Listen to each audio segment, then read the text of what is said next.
Tonight we are reading Enchanted April by whom? Matthew Barber. Thank you. Tonight playing Lotty Wilton. Gail, Lemelbam.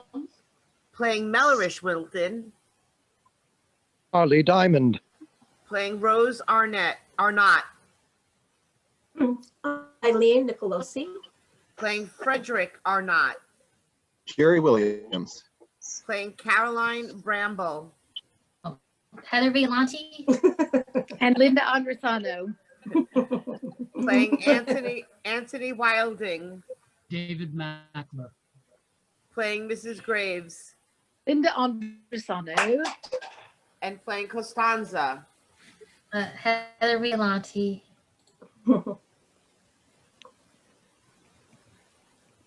Act 1, Scene 1. Darkness. Half light rises on 2 tables, 4 chairs, a coat rack with coats and umbrellas. Rose Arnott sits at one table. Lottie Wilton stands at the other looking off. Thunder, followed by the sound of steady rain. Lights up in a London ladies' club, 1922. The Great War is over by 4 years, and with it the lives of 1 million British men. Rose reads a copy of the London Times. Lottie gazes out a large window. Both are dressed heavily in dark colors, hair up with hats on or nearby.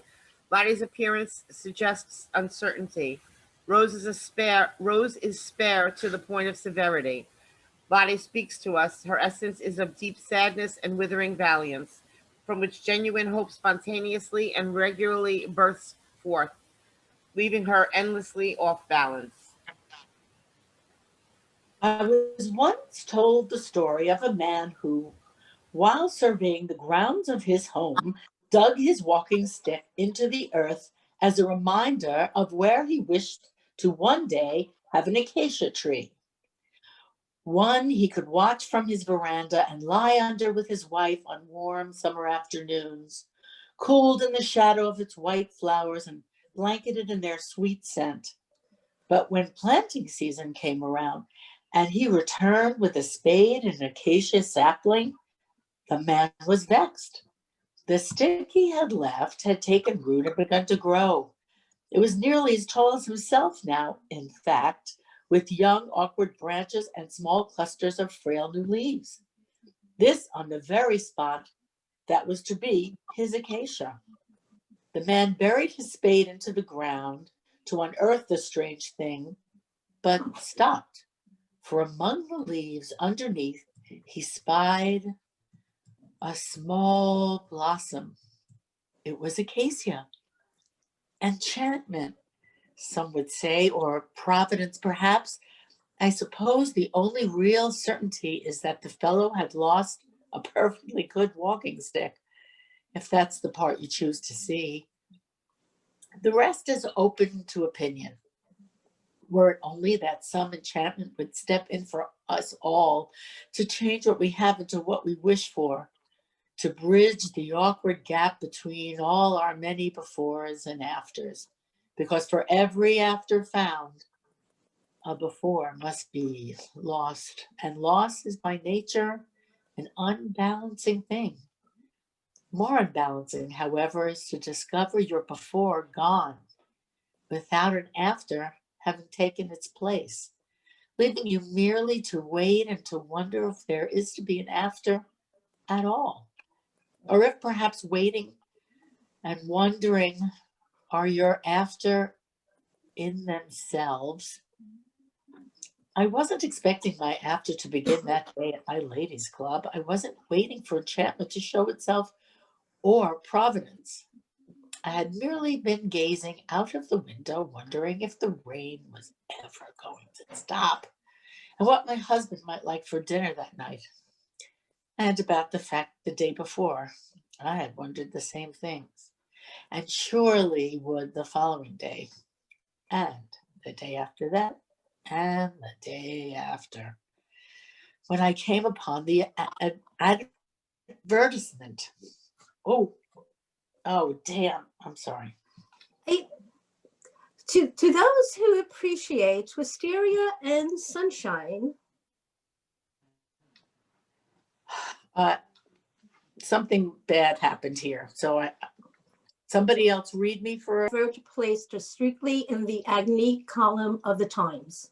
And then next is me, Rose. Small castle on the Mediterranean, northern Italy. And Lottie Heaven. says heaven. Heaven. To be left for the month of April, Cook's, Gardens, Ocean View, reply box 11. I'm back. Cool. The words washed over me, filling me suddenly with warmth and peacefulness, as if the advertisement were there especially for me, and was pleased I'd found it. To those who appreciate wisteria and sunshine.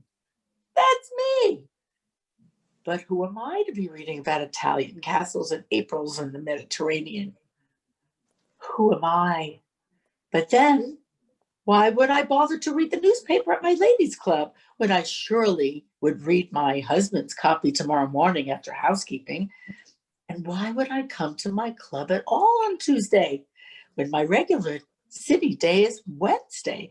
And certainly why would I notice that particular lady I see so often at church and was thinking of only moments ago? Providence? Enchantment? Are you reading about the castle and the wisteria? Oh, pardon? The advertisement about the castle. It sounds so wonderful, doesn't it? Can you just imagine Italy and sunshine and wisteria? And when I saw you of all people, well, I couldn't help but think, well, I mean, all this rain and the Mediterranean. Imagine. And this is not even being my city day. Well, I am sorry. Here we've only just met and I must apologize already. My husband says that my mind is like a hummingbird. One seldom sees it land. I feel I know you, and yet we've never actually met. My husband and I see you in church in Hampstead. I see. You are our disappointed Madonna. I see you each Sunday marshalling in the children from Sunday school, always so right on time for services, and with the school children so very well behaved. And I once commented to my husband that you look to me somewhat like a disappointed Madonna. My husband had been speaking to me about finding satisfaction through doing one's job well, saying something about saying something about that if one does one's job well, then one will not be depressed, but will instead be automatically bright and brisk with satisfaction. And seeing you, I just felt that, well, that surely there's also the chance for a certain disappointment. Well, perhaps it would be best if we begin at the beginning. I am Mrs. Arnott Rose. Thank you. I am Lottie. Charlotte, Mrs. Wilton. Right then. I don't expect that conveys much to you, Wilton.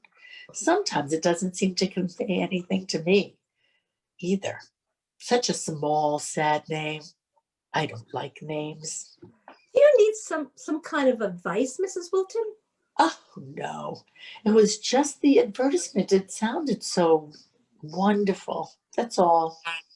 I'm sure it's only this gloomy weather that makes it seem so. Then you were reading it. Oh, I was.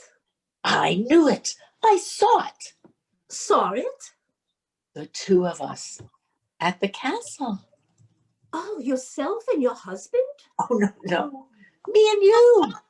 Mrs. Wilton. Do you ever see things in a kind of flash before they happen? Never. Really? Well, when I saw you, suddenly I saw us both, you and me, on the shores of the Mediterranean, surrounded by beauty and blissful peace. Really, Mrs. Wilton.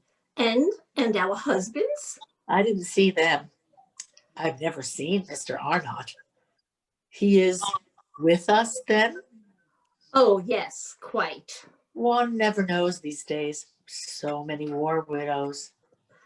Sad times.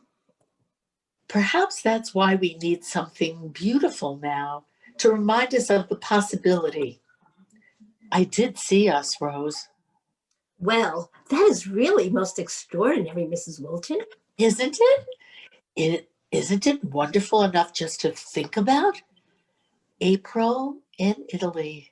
And here it's February already. In 2 months, we could be in it all. It's easy to think of such things, Mrs. Wilton, but it's no use wasting one's time thinking too long.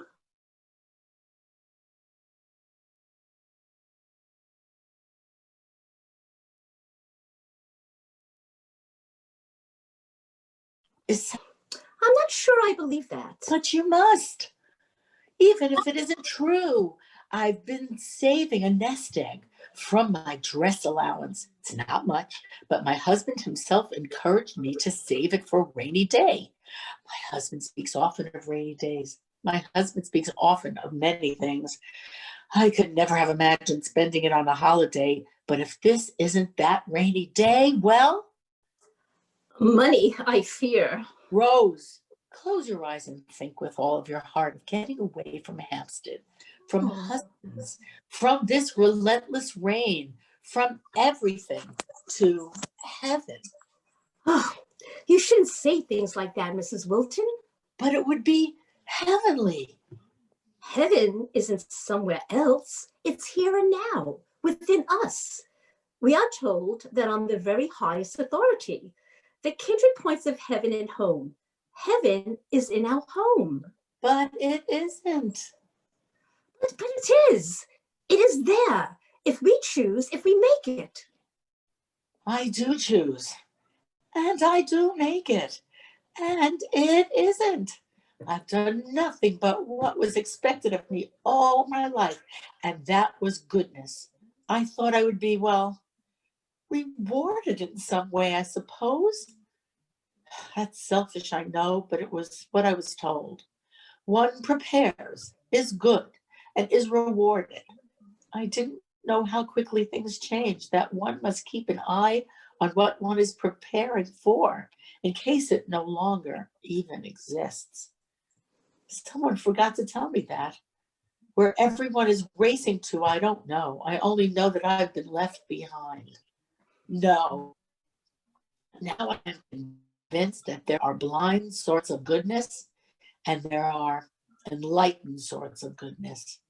Women such as ourselves have been living the blind sort, preparing for nothing but oblivion. Mrs. Wilton, I assure you that I am a most happy individual. Yes, of course. Will you believe that I have never in my life spoken like this to anyone? It's the weather, I'm sure. Yes. And the advertisement. Yes. And both of us being so miserable. Something has been lost, Rose. Something has shifted, and I don't recognize anything anymore. We must all deal with loss, Mrs. Wilton, each in his way. Yes, that's true. But don't you ever wish we could go back to hold on tighter? But we can't, can we? We can only go forward, and how? This I haven't seen. Do you see things often, Mrs. Wilton? Lottie. Yes, I do. But seeing and doing are two different things, aren't they? To those who appreciate wisteria and sunshine. That's you and me, Rose. That much I do see. Thunder, lights. Scene 2. Rain, lights up in the Wilton home. A table, 2 chairs, a coat rack, coats and umbrellas. Melleresh Wilton sits at the table, looking into a small table mirror, trimming his mustache. Towel is draped around his neck, underneath which he is dressed for an evening business engagement, save for an untied tie. Lottie prepares herself hurriedly around him. Charlotte, it's unlike you to be late and make us have to hurry so. A wife's impunctuality always reflects poorly on the husband. I believe, if not in one way, then in another. I'm sorry, Melleresh. At the least, it conveys a lack of concern on her part, and at the most, a lack of control on his. Forgive me, Melleresh, but I got into a most interesting conversation at my ladies' club. That's all very well, but Do you know a gentleman from here in Hampstead by the name of Arnott? why? What has he done? Oh, nothing I'm aware of. I'm sure he's quite the usual, in fact. I just thought you might know him through business. The name's not familiar. It will look very bad if we are late, Charlotte. I'm sorry, Melleresh.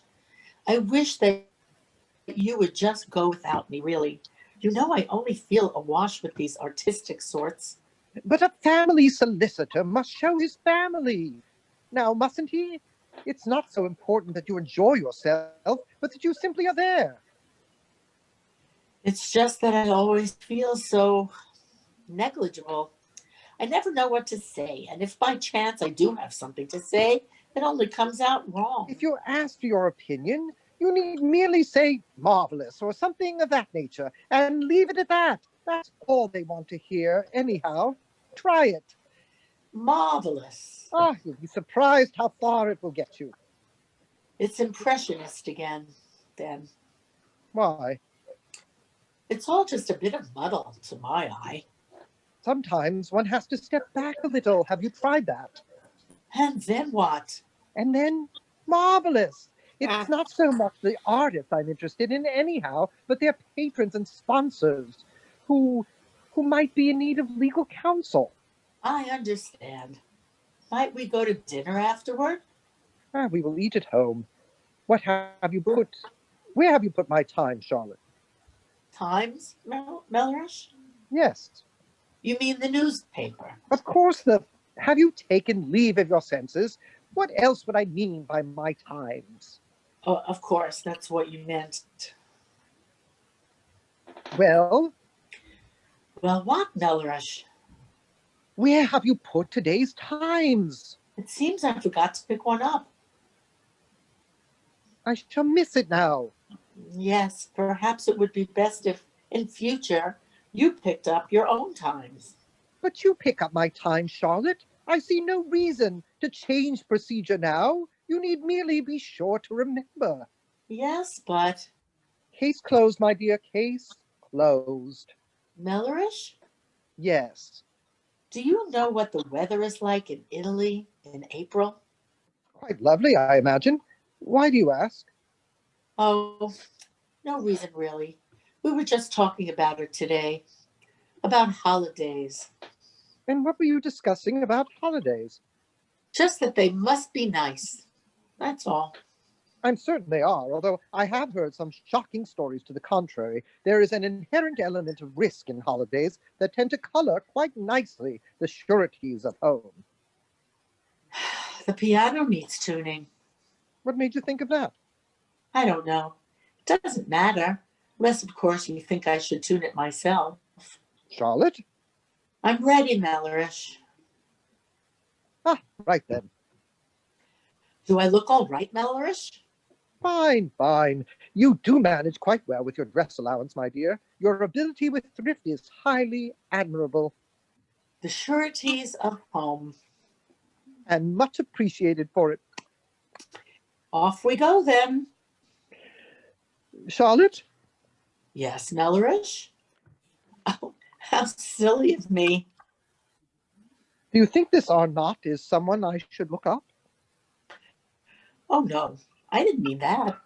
I don't know anything about him, really. I only met his wife, that's all. Well, that's very clever of you.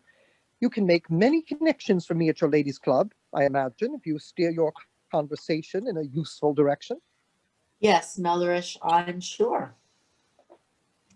I will miss my time, Charlotte. I am sorry. There shall be another tomorrow. Right then. Now, how do I look?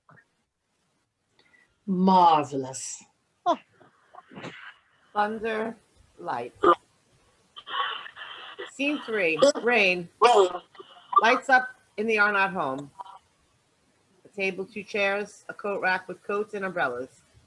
Frederick Arnott stands in his mirror at his mirror, trying tying his tie, preparing himself for a social engagement. He is jovial and in a party mood, singing "Ma, he's making eyes at me" to himself between poses. Rose enters, returning from the pub.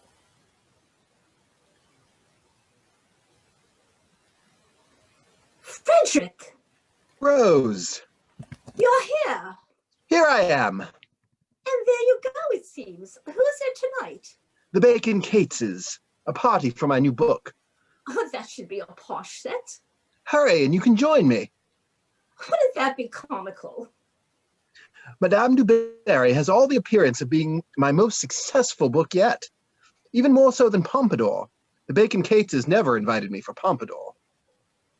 Sin must have taken a step up in respectability if even the Bacon Cateses have asked for the pleasure of meeting Mr. Florian Ayres. Sin cannot take a step up, Frederick. And you know how I feel about that name. Florian Ayres. Even you must admit that as a pen name, it's most imaginative. Your imagination has never been in question. Yes. Well, don't dislike the name too much, darling. When God comes to browse through my literary oeuvre, he'll damn Florian Ayres straight to hell, but you and I shall be spared. There was a time when you laughed at my humor, Rose. You could light up a room when you laughed. That was before. Before my books, you mean? My poetry never afforded charity. Your church should be thanking Madame du Barry. These boots you bought the school children this winter? Stout with sin. I didn't mean your books. You are a good poet, Frederick. And Frederick Arnott is a good name. To whom? To me. Rose, I am a weak and wicked man. I wish you could forgive me that. You are not wicked, Frederick. You're right. Florian Ayres is wicked. I'm merely weak. It's just, one should not write books God would not like to read. Madame du Barry has nothing over Mary Magdalene, I assure you. Is everything funny to you? No, darling, it's not. God knows. How does he? We are judged by our actions, Frederick, not by our intentions. He's keeping score, you say? Something like that. And what of those who say we are loved all the more for our humanness? I would say that they are mistaken. Here, you muffled your tie. I have it. Do you know anyone by the name of Wilton? Wilton. A solicitor and his wife. I make quite a point of avoiding solicitors. I met the wife today, a most unusual woman. Really? She spoke of heaven and home. Oh. And of loss. She claims to see things. She said that I looked to her like a disappointed Madonna. What is that exactly? What is what? The song you're singing. Just a little jazz number I've heard. Ma, he's making eyes at me. Ma, he's awful nice to me. Making eyes? Yes, you know. Valentino. Chaplain, perhaps. This Mrs. Wilton, she wondered how one is to go forward when so much has been lost. Exactly what did the two of you discuss? Nothing specific. I'm not at all certain she heard a word I said, actually. Rose, my book tour lasts from the end of March through all of April. Come with me. April? With you? As what? Mrs. Florian Ayres? Really? You and Mrs. Wilton are two of a kind. You don't want to miss your party. No. Rose, should the things you have faith in ever include the people who love you, be in touch. Thunder, lights. Scene 4. Rain, lights up in a church. Rose is searching for something. Lotty enters, glancing over her shoulder. Mrs. Arnott! Rose! Mrs. Wilton! I'm only a moment. I told Melleresh I left my gloves in our pew. Lying to your husband, Mrs. Wilton? In our father's house? Oh, but I didn't lie. I really left them so that I wouldn't be lying. I got it, Rose. A reply to our inquiry about the castle. Please, we really must talk. It is most kind from a Mr. Antony Wilding of Knightsbridge. It smells of cinnamon. Cinnamon? Isn't that delightful? But brace yourself.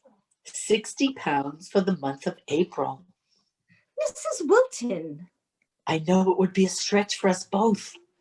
Corresponding with someone we know nothing of? We've gone too far already. Rose. And all this talk of money? Please, it has indeed been grand dreaming of this, but no further. But Rose. I have made up my mind, Mrs. Wilton. Lottie. If it's only the money, then I have an idea. It is not only the money. I thought perhaps if we advertise for traveling companions. Companions? Ladies. There must be dozens of ladies in our situation who would enjoy sharing such a holiday. Not that we'd want dozens, of course, but another couple's day would certainly ease the burden. Please, we really mustn't discuss this here. It's wrong. I feel as if we're plotting. But we are planning our escape. Have you lost something? One of my school children somehow misplaced his boots and stockings during services. Put my shoes from off thy feet, for this is holy ground. Angus O'Shea is no Moses, as any number of schoolgirls will tell you. Rose. You've taken leave of your senses, Mrs. Wilton. Don't say that. Start with your nest egg. What if there is an actual need? This is an actual need. I don't want to hear any more. But Rose, if we don't go forward, well, we will be depriving two perfectly innocent traveling companions of their holiday. Two good, unhappy ladies like ourselves, perhaps in even greater need than ourselves. You are a bully, Mrs. Wilton. Meet me at the club on Wednesday for tea.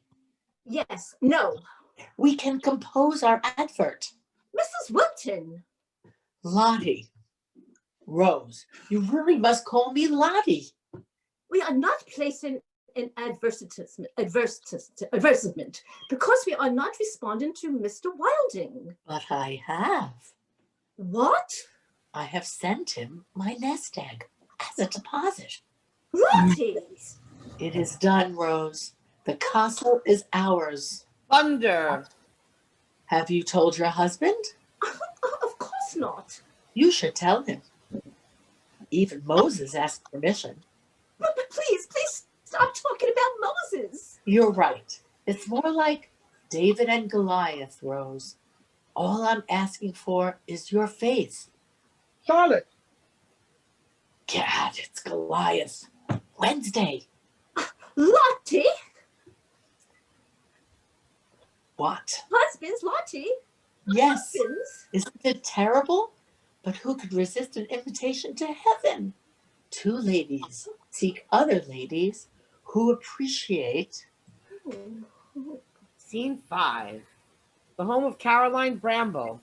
A table, 2 chairs, a coat rack with coats and umbrellas. Caroline enters, reading from the Times. Seek other ladies who appreciate wisteria and sunshine. We are so pleased to receive your reply, Lady Bramble. Although we never expected that our advertisement would attract someone such as yourself. Oh. We've read about you often in the newspapers, Lady Bramble. Your life seems so full. Yes. You do realize that the castle is very quiet and remote. I hope so. Is there a telephone? No. Good. Mrs. Wilton was telling me, in fact, Lady Bramble, of something she read about you dancing on tables. In Paris. Really? You must be very tired. Whenever I see moderns such as yourself, I always see a certain weariness, modernity being such a shifty beast. Yes. Have you received many replies to your advertisement? To our surprise, I'm afraid only 2.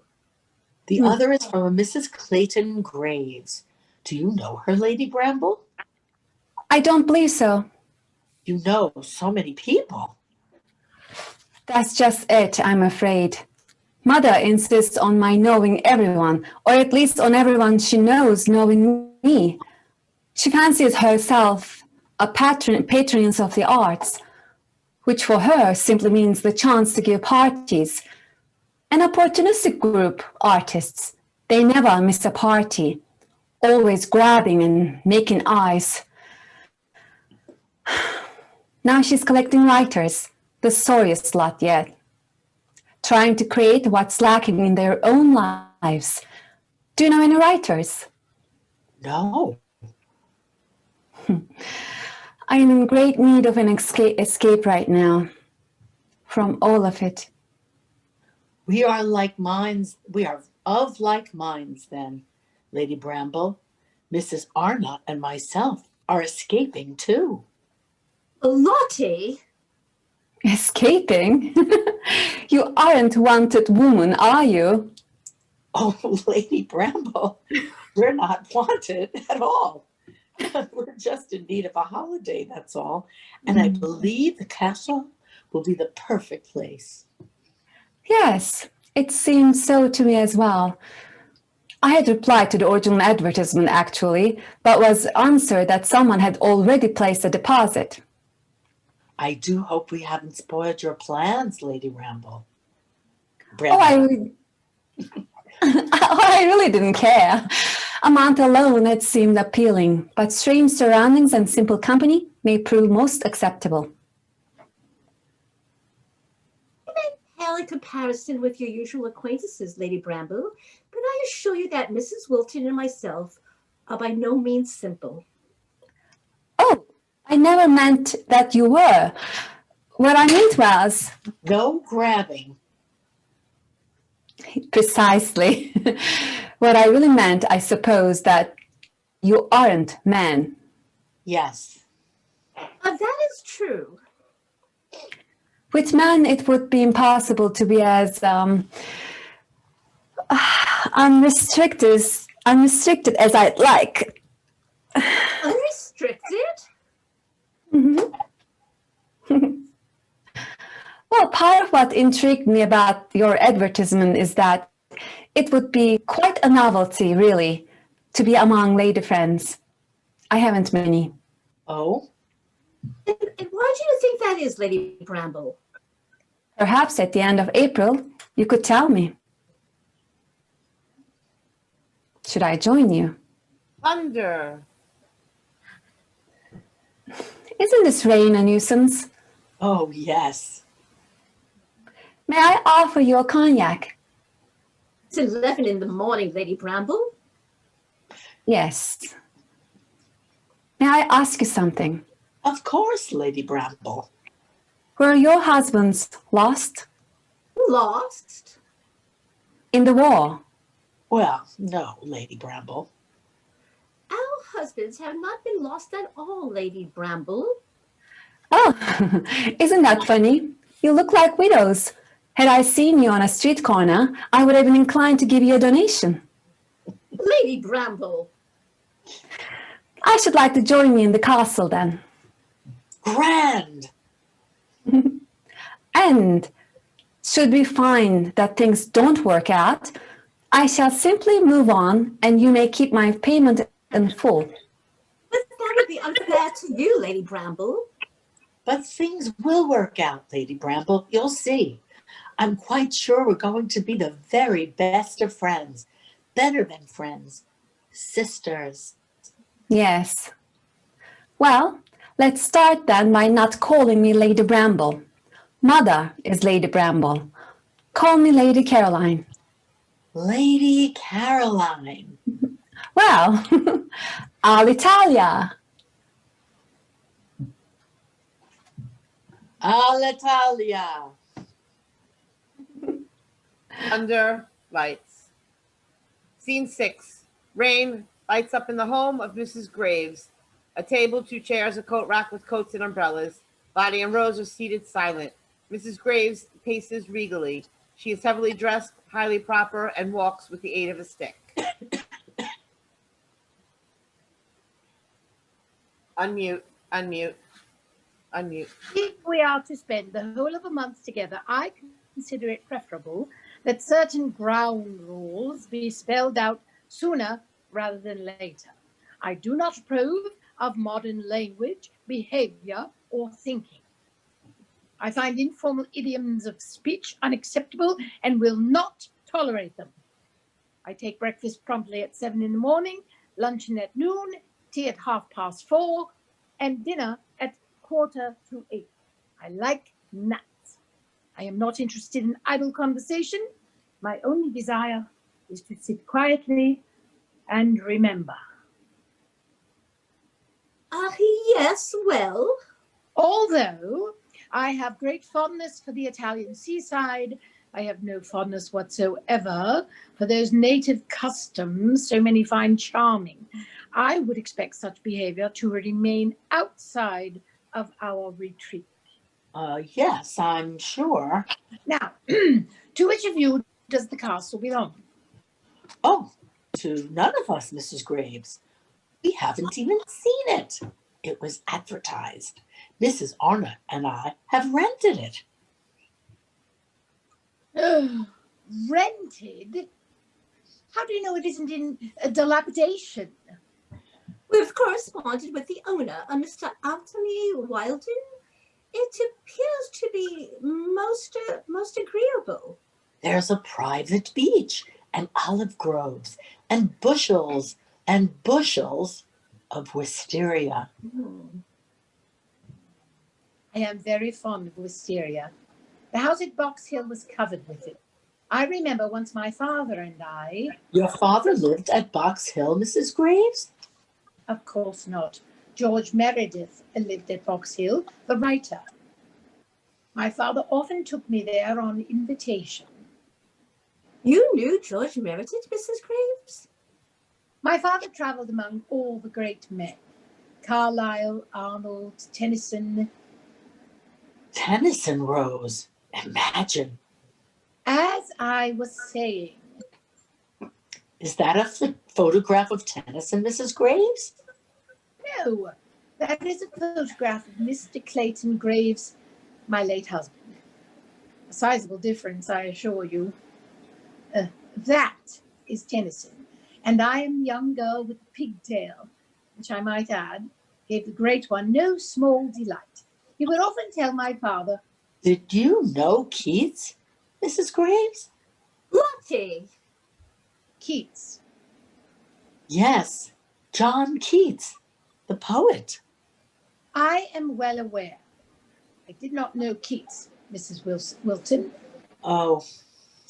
And if that is the direction in which you are heading, I regret to inform you that I was also unacquainted with Shakespeare. Of course. The immortals seem so alive, don't they? One forgets sometimes that they are dead. And for quite some time. It was just that I thought I saw Keats the other day. Lottie? Saw Keats? Yes, crossing the street in Hampstead, in front of his house. Mrs. Graves.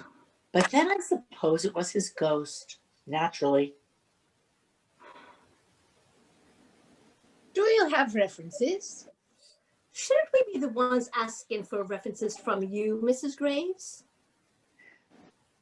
If you must, you may communicate with the President of the Royal Academy, the Archbishop of Canterbury, and the Governor of the Bank of England. I see. Is the large portrait of your father, Mrs. Graves?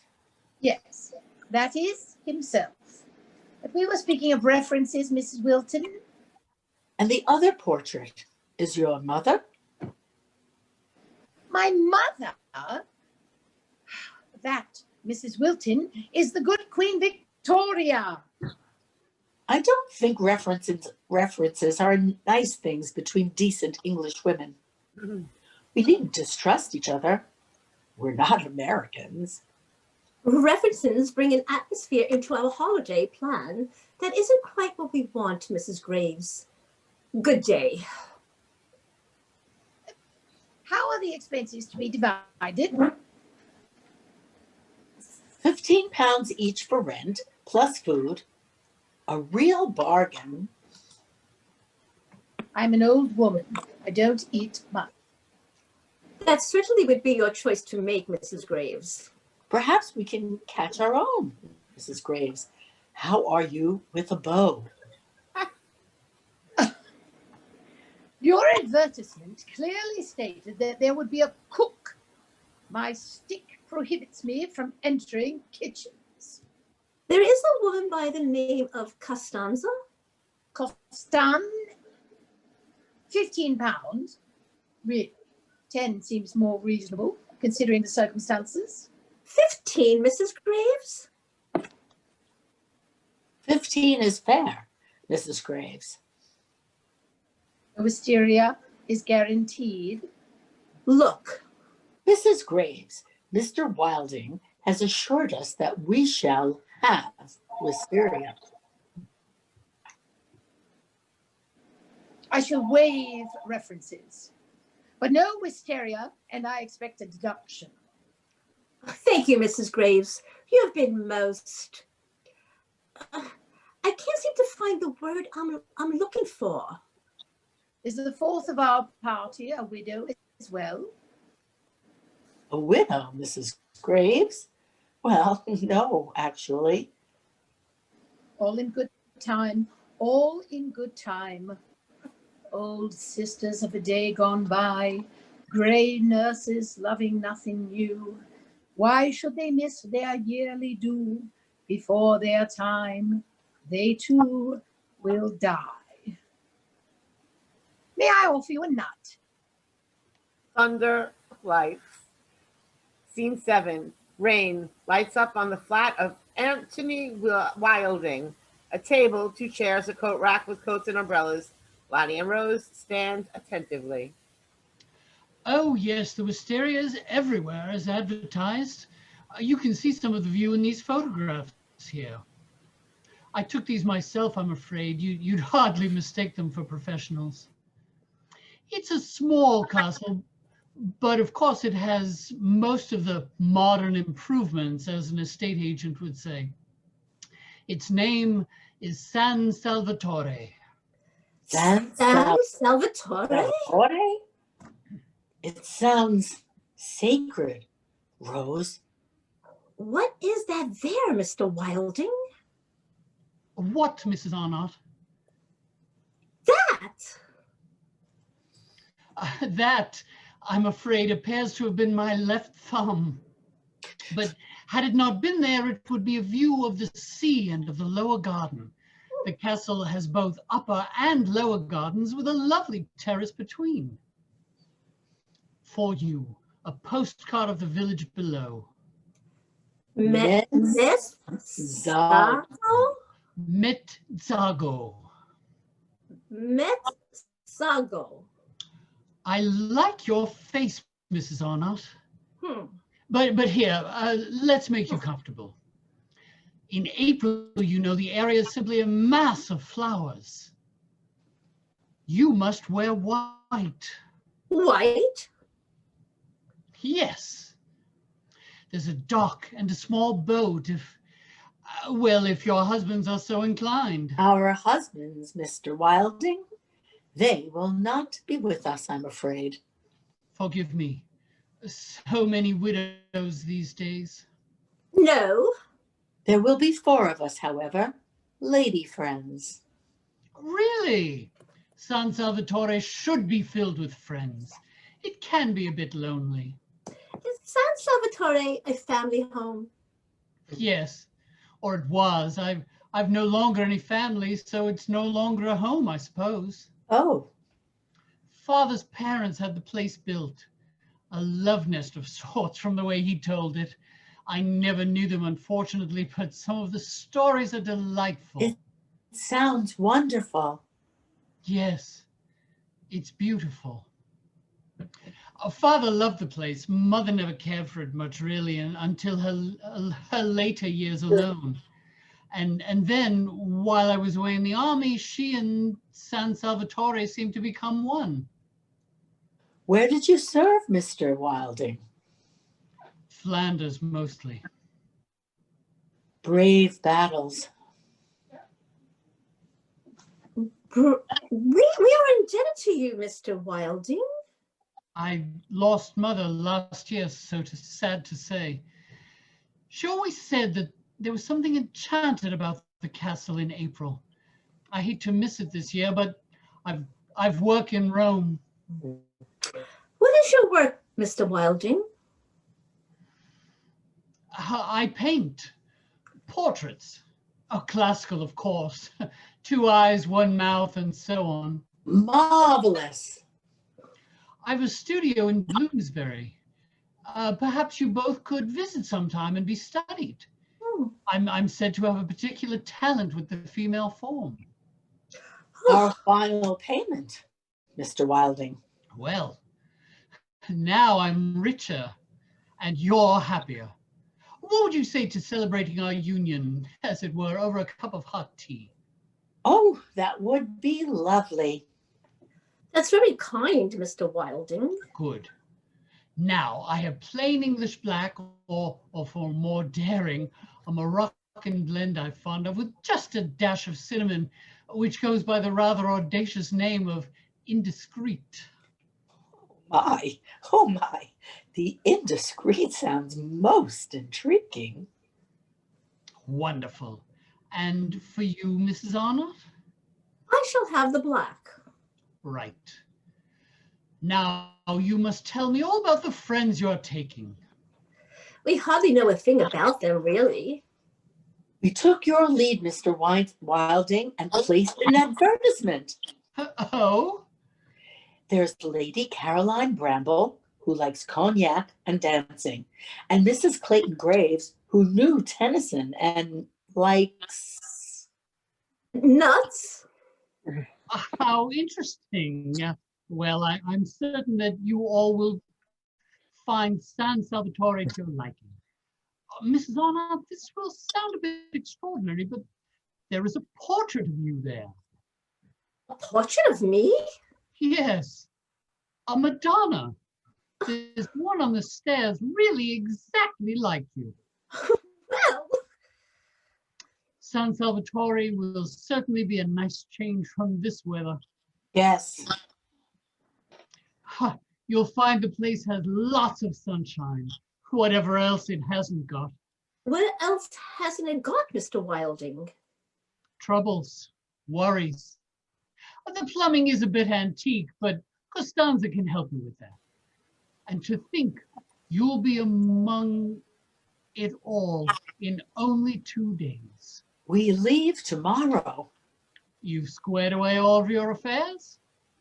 A couple of things remain. Thunder, lights. Scene 8, rain. Lights up in both the Arnott and Wilton homes. 2 tables, 4 chairs. Rose sits alone. Melleresh sits, finishing a dessert, a napkin hanging from his collar.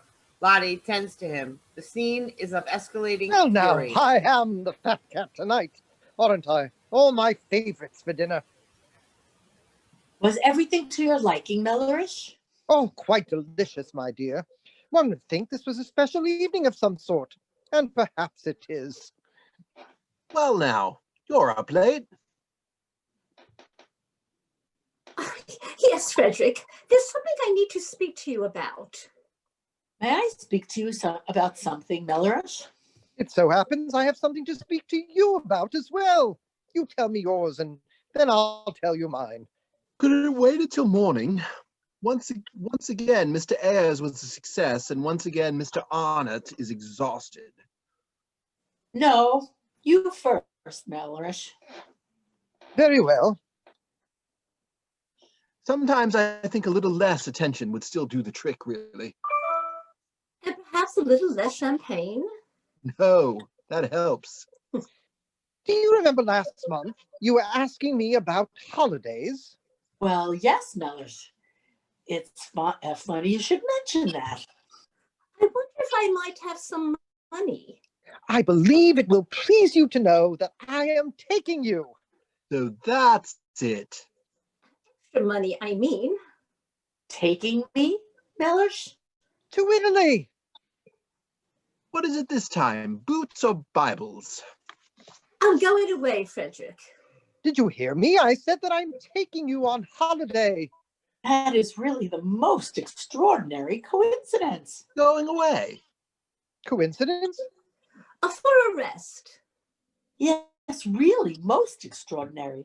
Because I was just about to tell you that I am going. Someplace by the sea. Going? Going where? To Italy. Come with me on my book tour. Have you taken leave of your senses, Charlotte? It was impossible, Frederick. How could you be going to Italy? Ridiculous. It is not impossible. It is not ridiculous. Listen to me, Rose. Listen to me, Melleresh. I've been invited. Listened enough. A friend has invited me with a home there. I've waited enough. And I am going. So have I. You have no friends with homes in Italy. So we agreed? I have, Melleresh. I've mentioned her to you. Who? Rose? Rose. Rose? We can't go back, Frederick. Rose who? We can only go forward. You've kept secrets, Charlotte. But not alone. Secrets are like rust. It's been 2 years, Rose. And now I am to believe that you are actually asking me? I am not asking you anything, Melleresh. I'm telling you. I am alone. I am alone, Frederick. As am I. This is ridiculous. Take your money then, Mrs. Arnott. This time tomorrow, I shall be on a train. I shall write up my itinerary. Tomorrow? To Italy. Should you wish to be in contact. Damn this rain. Rain? Just know that you were the one who closed the door, Rose. If you think you are taking one step out of that door, Mrs. Wilton. I'm sorry, Frederick. I'm sorry, Melleresh. She snatches up the napkin from Melleresh's collar and exits. The train whistles loud and long. Melleresh and Frederick look at each other, stunned. Announcement. Signora and signore. Avere prego tutti I documenti pronti per il controllo. Grazie e benvenuti in Italia. Ladies and gentlemen, please have your papers ready for inspection. Thank you and welcome to Italy. Scene 9. The sound of a train in motion. Lights up on a train compartment. Rose reads from an Italian phrase book. Lottie sleeps. Travel bags are at their feet. Coats and hats at their sides.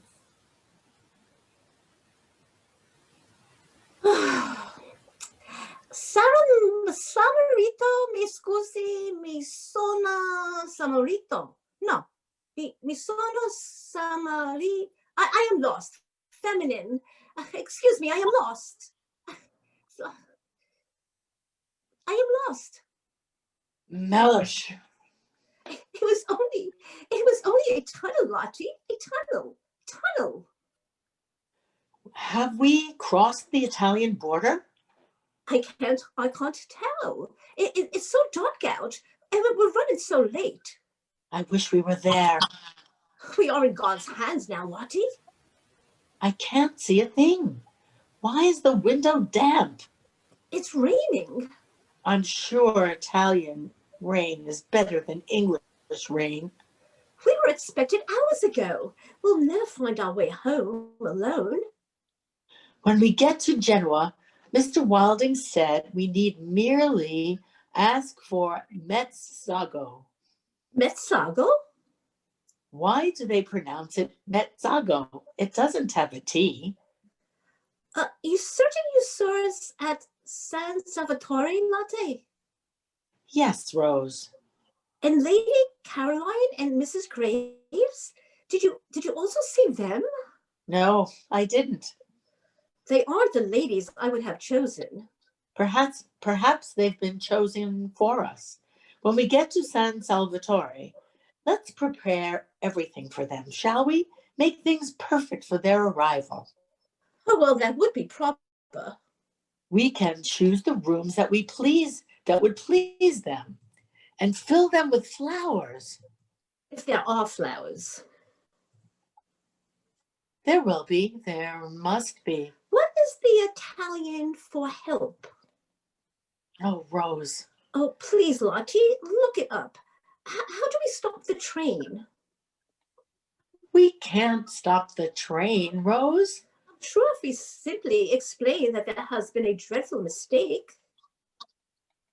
This is not a mistake. I told you that I was a happy individual, and I am happy. But you spoke of peace and of sisters and cinnamon, and you got my head quite turned around. You're not a hummingbird at all, Lottie, Wilton. You're a hawk, clear-eyed. And why aren't you dressing? Aiuto. What? The Italian for help. Aiuto. Aiuto? It isn't fair, Rose, to think that we ought to be so happy now, and we're not. Husbands. Husbands. It's going to be lovely, Rose. Miss Guzzi? It's going to be heaven. Oh, perdonami. Sunshine. Aiuto. Wisteria. Aiuto. Aiuto. What have we done, Lottie? What have we done? I don't know, Rose, but whatever it is, we've done it. The train whistles loud and long as darkness envelops them. End of Act 1. Act 2, Scene 1. Lights up on the terrace of San Salvatore the following morning. A table and chairs, a chaise. Exits from the terrace into the villa and into the garden. The impression of beautiful garden surroundings, sunshine. Costanza sits at the table singing to herself, snapping beans and placing them in a large bowl. She is dressed in a simple, comfortable clothing and sandals. Caroline reclines on the chaise in a thin summer ensemble, reading a book. Mrs. Graves enters from the villa carrying a small pitcher. She walks with her stick and is dressed much too warmly for the weather. From high-buttoned shoes to a rather imposing hat, she holds out the pitcher. What is this? Santa Maria, cosa hai fatto adesso, signora? Quale il problema adesso? You may rattle on and on all you wish, my friend, and I will still not understand you. I speak only the Italian of Dante. Cosa sei qual l'argomento? Lady Caroline, would you please determine from Costanza the origin of this milk? The origin, Mrs. Graves? Yes. You mean the vendor? I mean the animal. Il latte è bueno, donna Carolina. Sì, la signora vorrebbe sapere che tipo di latte è questo, Costanza. Che tipo di latte, signorina? Non capisco. Il latte? La signora vorrebbe sapere l'animale. L'animale è una mucca, naturalmente, donna Carolina. Sì, grazie, Costanza. Sono spiacente per il problema. Il problema non è con voi, signorina. Animale. What was she saying? Nothing of concern. Cow. What? It's cow's milk. It seems Italian milk also come from cows. You look as if you had nothing on underneath. Oh, I haven't. How very imprudent. And how highly improper. But there are no men here. So how can it be improper? Have you noticed how difficult it is to be improper without men? God is a man, Lady Caroline. God is a man. Oh, Good morning. Lady Caroline, You've arrived. Mrs. Graves. Yes, late last night, but Without clothing, apparently. Oh, ladies, excuse me. yes, excuse us, Mrs. Graves, Lady Caroline. We hadn't thought you'd arrived. Here we are. Yes. Not that we're not happy to see you. It's just a great disappointment. What Lottie means is that we plan to give you such a welcome. We were going to choose the nicest rooms for you. We've done that. And we meant to make them pretty for you with flowers. Costanza has seen to everything in her way. Mrs. Graves and I arrived yesterday morning together. Look at this place, Rose. When I woke this morning, I prepared myself to accept whatever I'd found, but I couldn't have imagined the flowers, snapdragons and periwinkles, daphnes and irises and lavender and cherry trees, and wisteria, Mrs. Graves, simply tumbling over itself. Yes. And sunshine. Heaven. Look up. Heaven, Rose. Listen. Their church bell sounds so light and inviting. Our church bell never sounds like that. Costanza! It appears you two have everything under control. It does save time. Rose, remember when Mr. Wilding said that there was an upstairs sitting room with a view? Let's go first thing after breakfast, and I suddenly want to write to everyone I know. That is my sitting room, Mrs. Wilton. Your sitting room? I am an old woman. I need a place to myself. But it is a sitting room, Mrs. Graves. There is another room for you and Mrs. Wilton.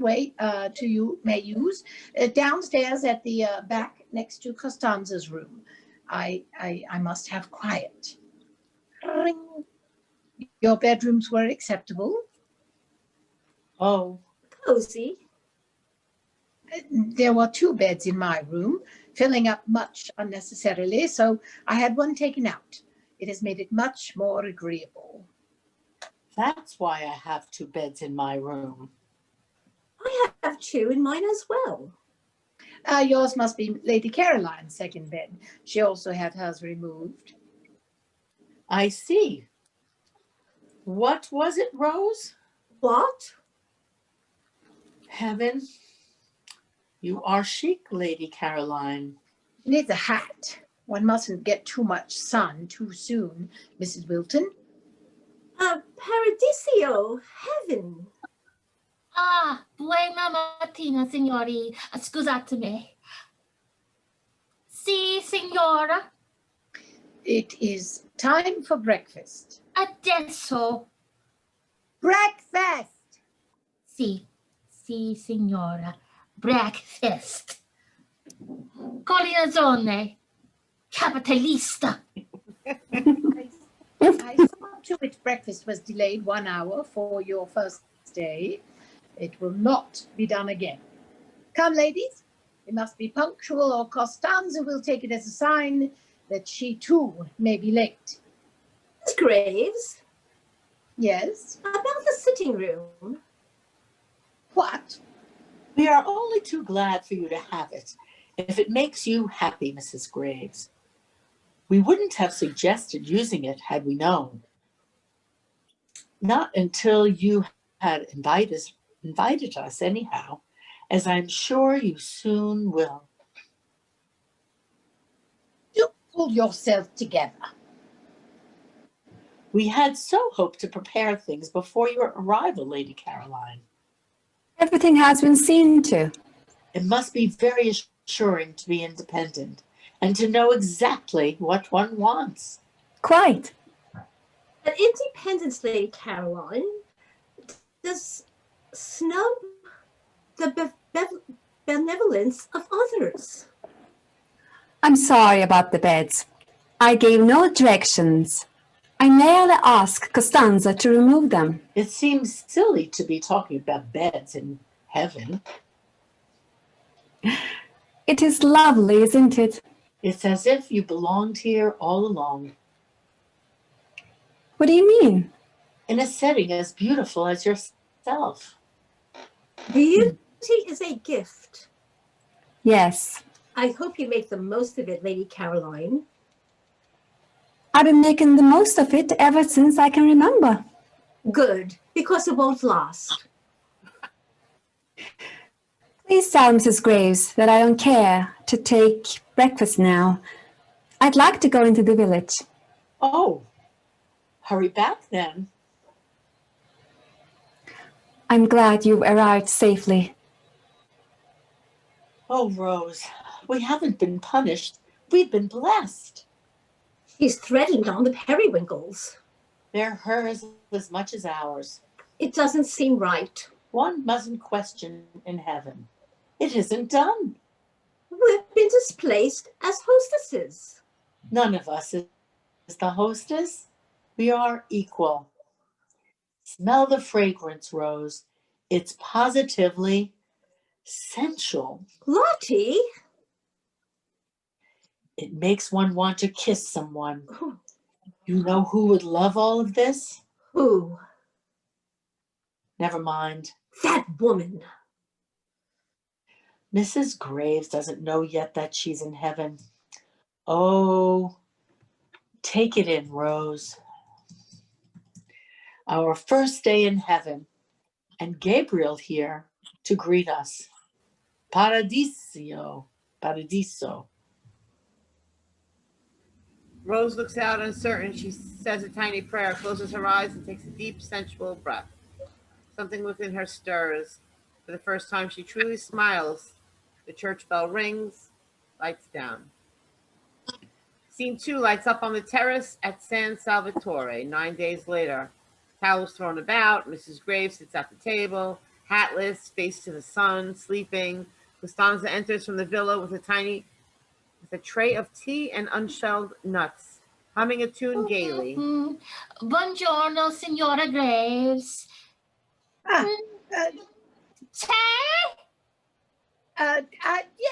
Yes. Have you found the cracker yet? Cracker, Signora? The nut cracker for the nuts? Ah, sì, the cracker. No. Latte? Thank you. Bah!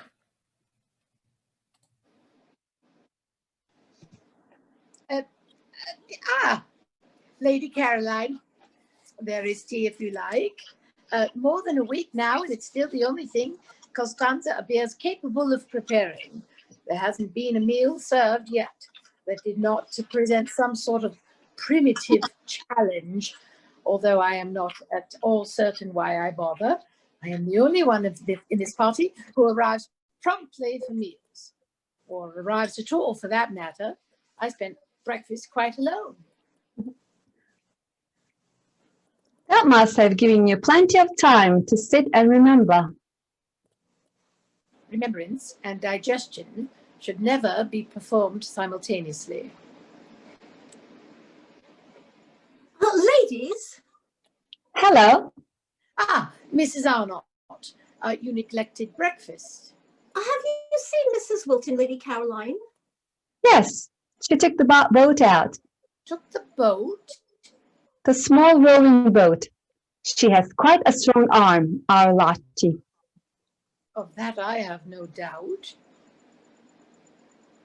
Are you all right? All of these flowers make my eyes water a little.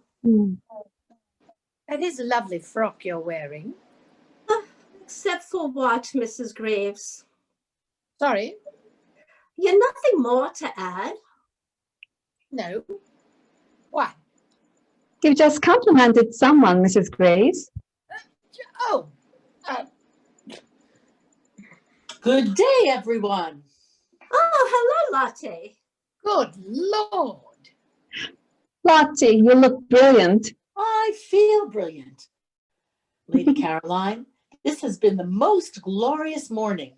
Mrs. Graves, doesn't it all just make you want to burst? I have never had a desire to burst. I am famished. Is luncheon ready? I believe so. Not macaroni again. Yes. From the land of Donatello. Will you be joining us for luncheon today, Lady Caroline? No, thank you. I have a headache. Excuse me. What is the Italian for aspirin? The remedy for a headache is castor oil. She doesn't have a headache. Carlyle suffered at one point terribly from headache. She doesn't have a headache. She only wants to be left alone. Something else you've seen, Mrs. Wilton? Yes, when I looked at her just now, I saw inside of her. Something you, sorry, I think I may burst after all. San Salvatore is working its charms on Lady Caroline. It's working its charms on all of us, just as different rates, that's all. You really must take the boat out, both of you. I've never felt so calm or been able to think so clearly. I think quite clearly enough, thank you. And I've never wept so. A boat is a lovely place for weeping. I've castor oil in my room. Mrs. Wilton, if you were a woman of greater age, your behavior could be understood as doting. Well, I did have a choice, Mrs. Graves, I suppose. Would prefer dotage to condescension. How are your legs? Isn't it gorgeous to be part of it all, Rose?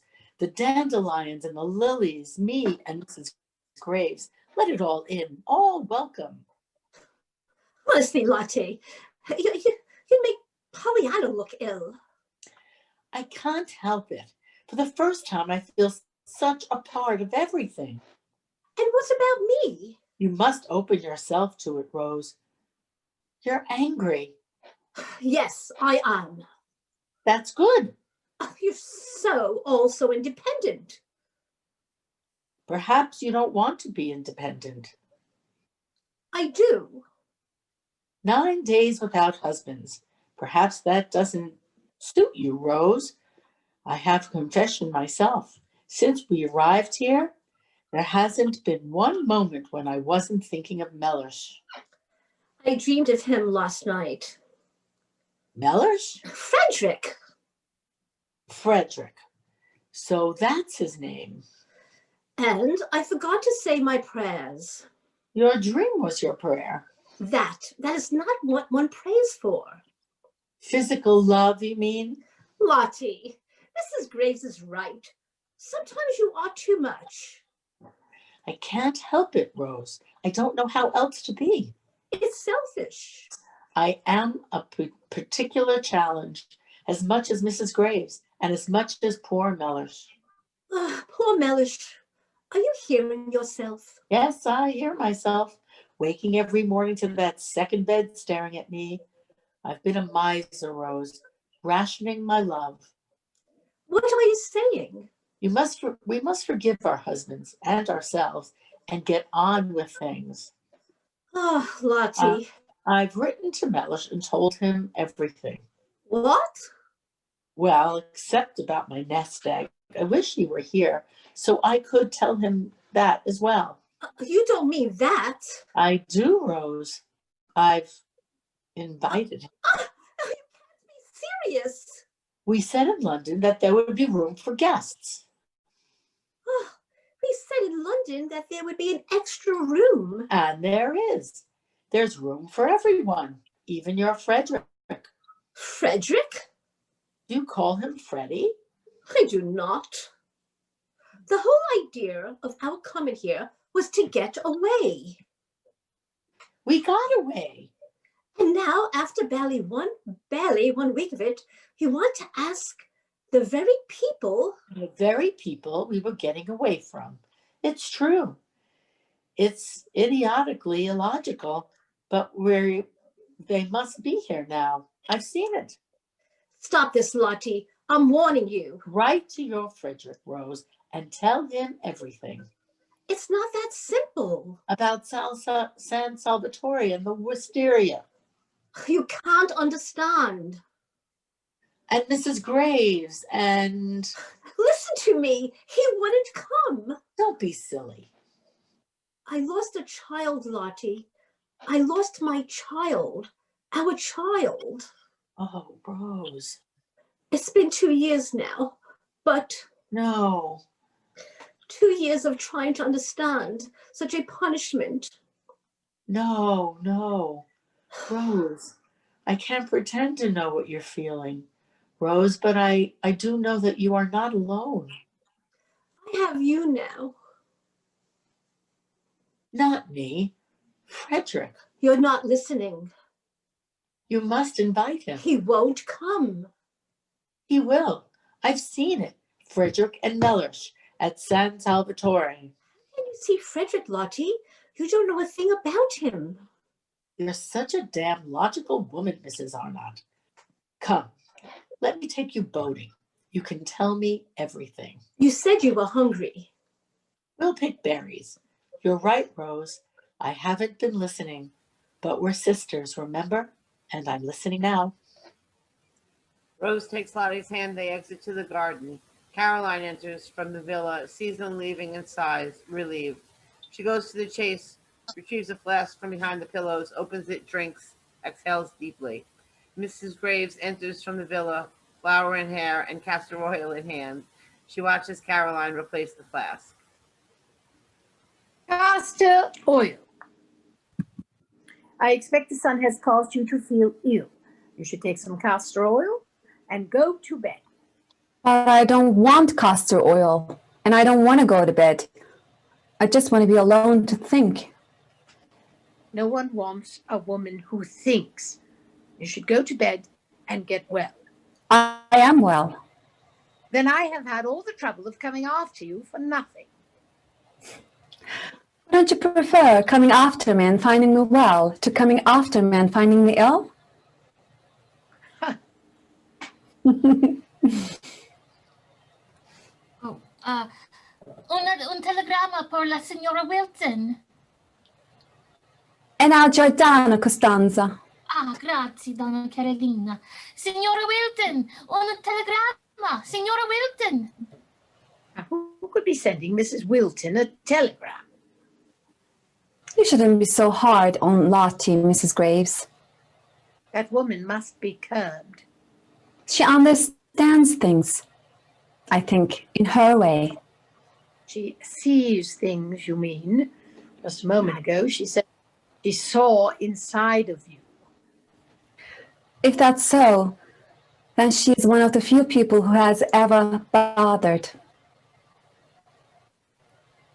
You are an intriguing creature, Lady Caroline.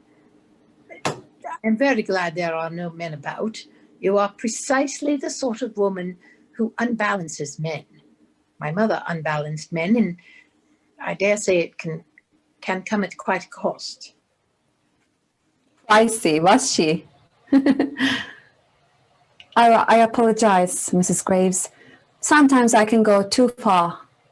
I understand some things myself, Lady Caroline, in my way. The burden of wit on our sex, for example. You should be thankful for your beauty. At least you are allowed credit for that. I would gladly trade it all, Mrs. Graves. For what? Things lost. How so? Jolly war, wasn't it? Except for those who never returned, and those of us who loved them. A brother? Never mind. You are impossible. A husband. A husband? I am sorry. I didn't know.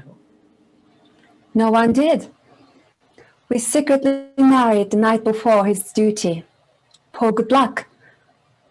Funny, no? I'm very surprised you've told me this, Lady Caroline.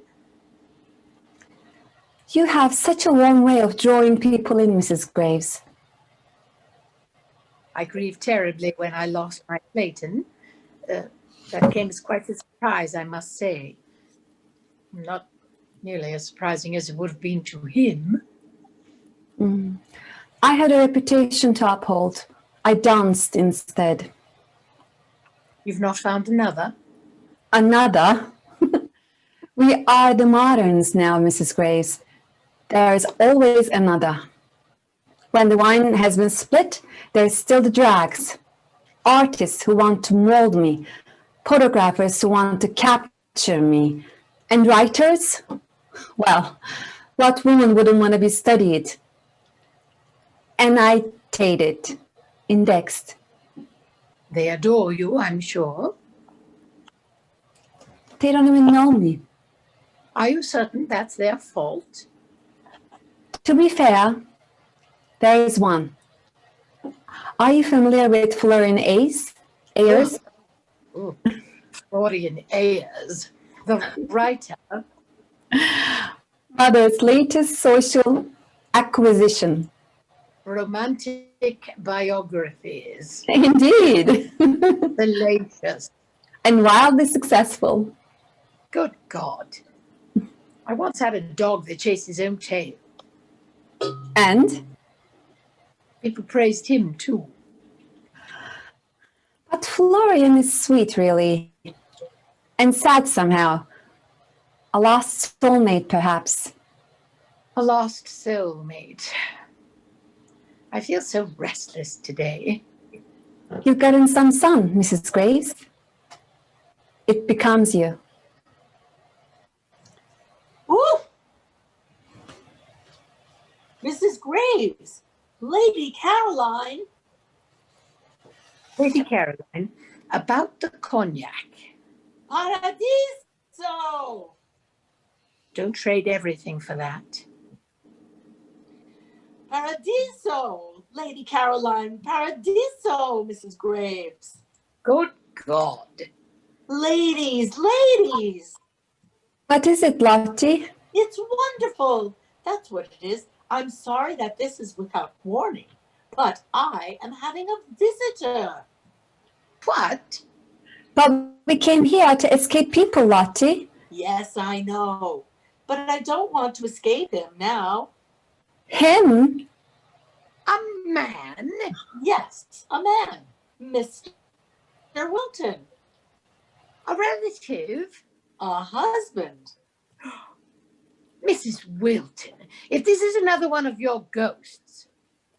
No, Mrs. Graves, it's my husband in the flesh. He left London last night. But you are a widow. She never said anything about Mr. Graves. Lady Caroline, I'll need your help with Costanza to prepare the spare room. And then... One moment. Am I to understand that you are proposing to reserve one of the unoccupied bedroom that you are proposing to reserve the one unoccupied bedroom in the castle for the exclusive use of your family? Yes. Why the spare room if it's your husband, Lotty? Oh, no. If I share my room with Melleresh, I'll risk losing all I'm feeling. Don't you see? Actually, I do. By all means, let's give Mr. Wilton the spare room, Mrs. Graves. Any other arrangement would be scandalous. Thank you, Caroline. And Rose is going to write to her husband. Another husband? Aren't you, Rose? Yes, I am. Is anyone here who they claimed to be? But there is only one spare room.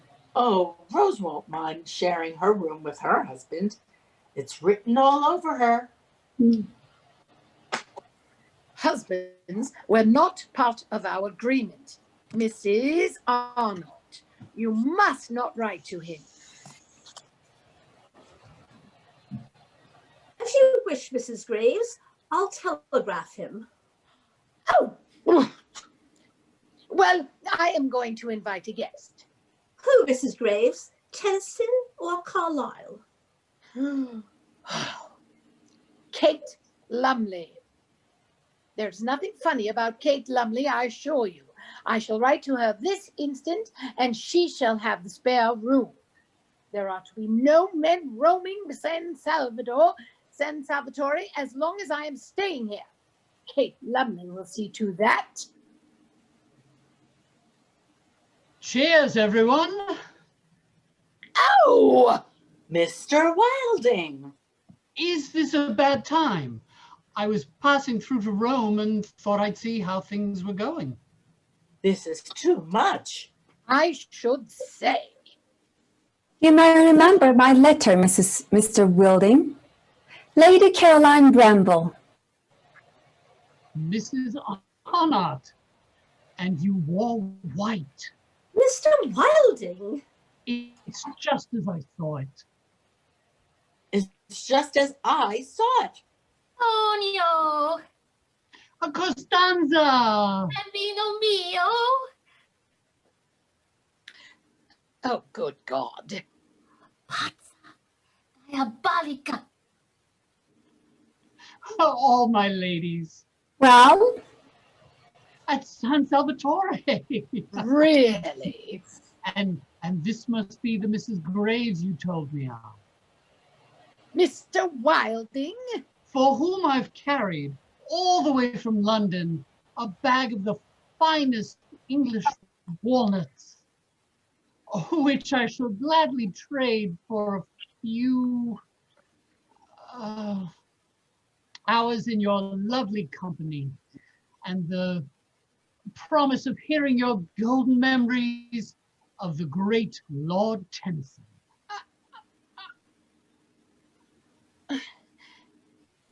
Make yourself at home.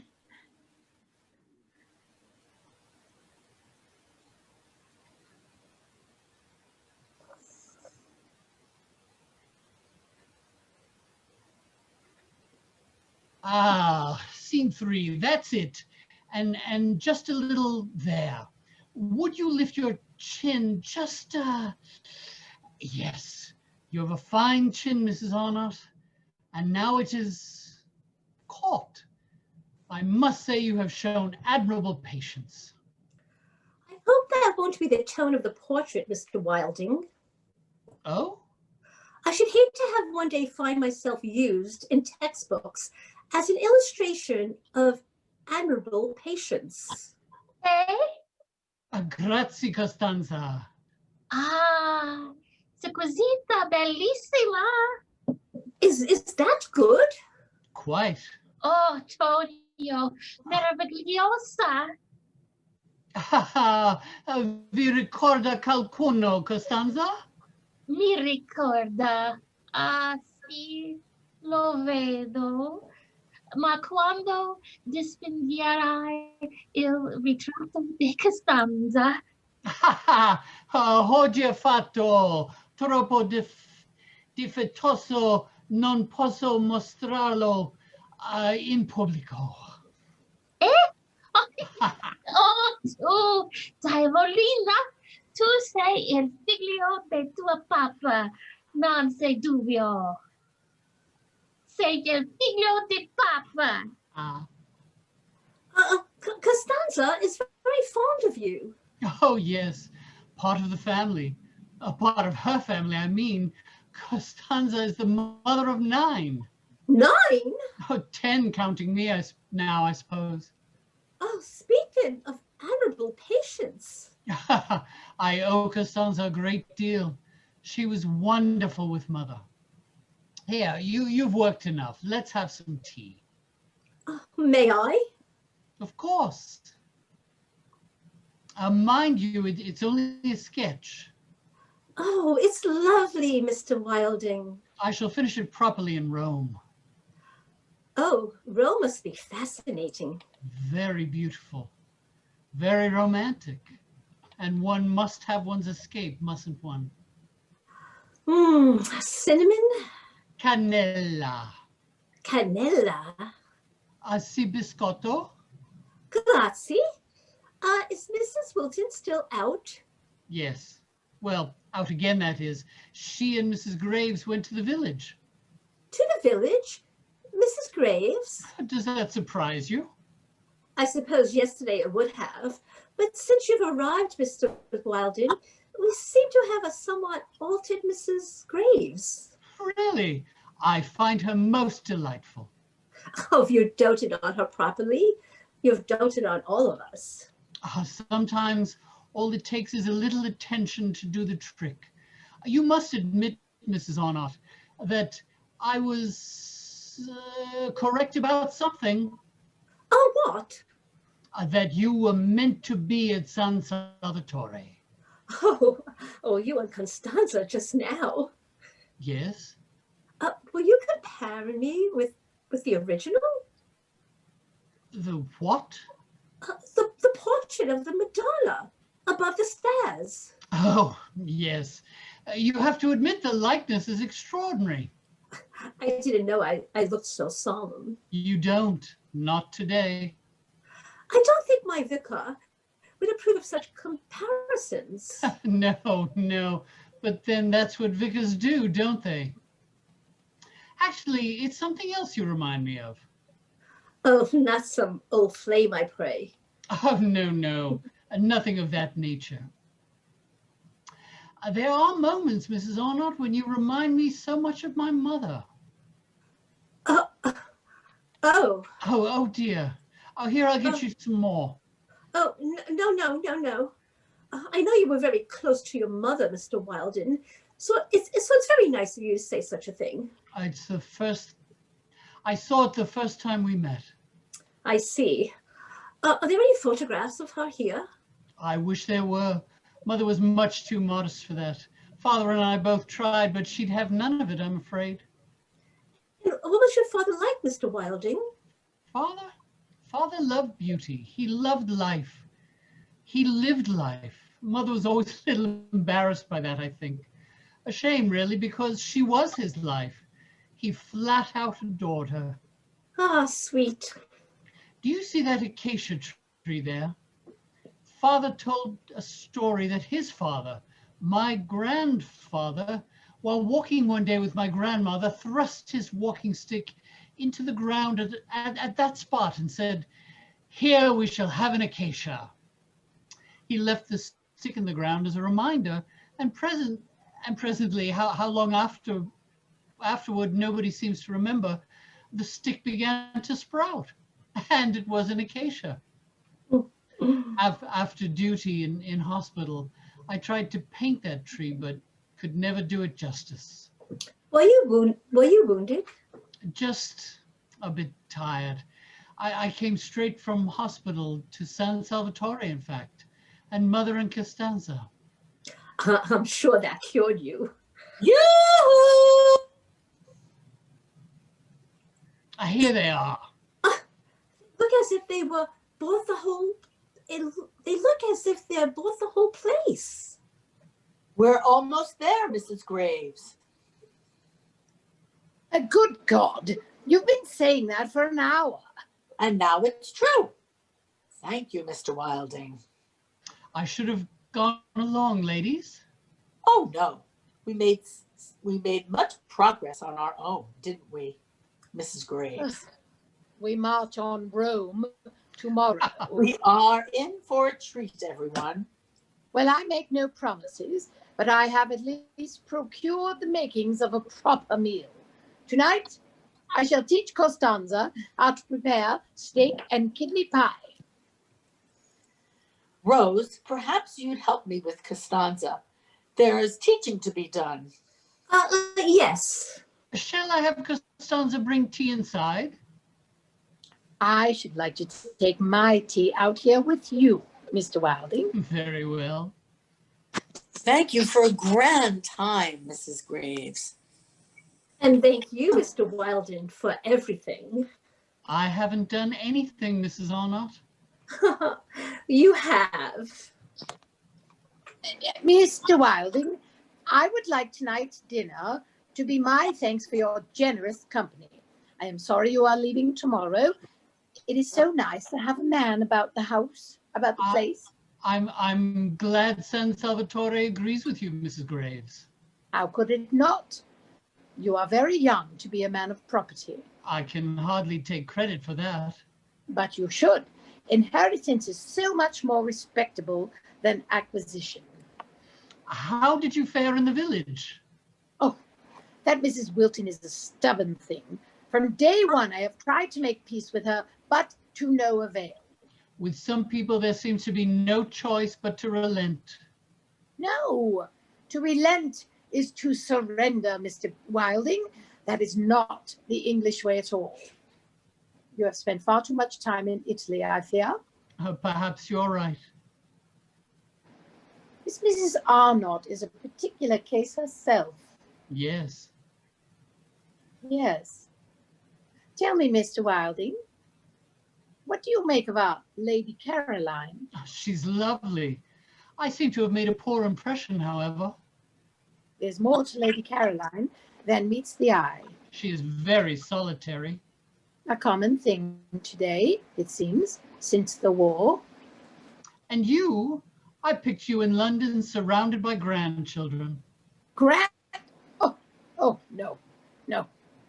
One needs children to have grandchildren, Mr. Wilding. Ah, Lady Caroline. Who missed dinner again last night? I wasn't feeling well. Well, I do hope you are feeling better. Our Lady Caroline has a remarkable inclination toward rapid recovery. Mr. Wilding, since you are here, perhaps something can be done about the bath. It's really quite a confusion. A confusion? One shouldn't have to risk one's life merely for the convenience of warm water. Oh, yes, the heater. It is a rather ancient system. But really, there's no danger at all if done with just a little Italian patience.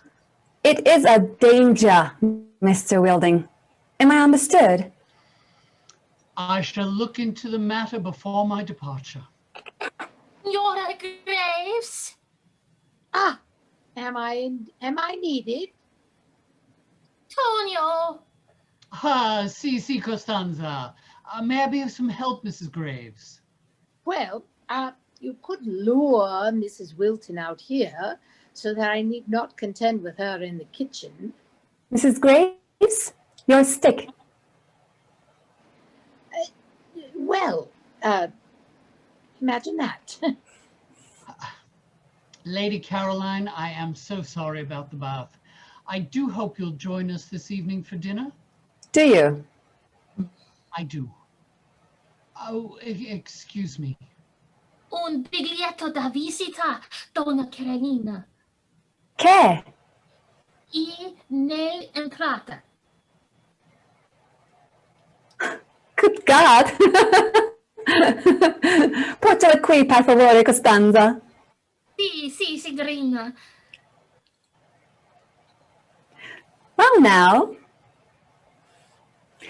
Florian Ayers. Ah, Caroline. I had no idea if I was at the right place. You naughty boy.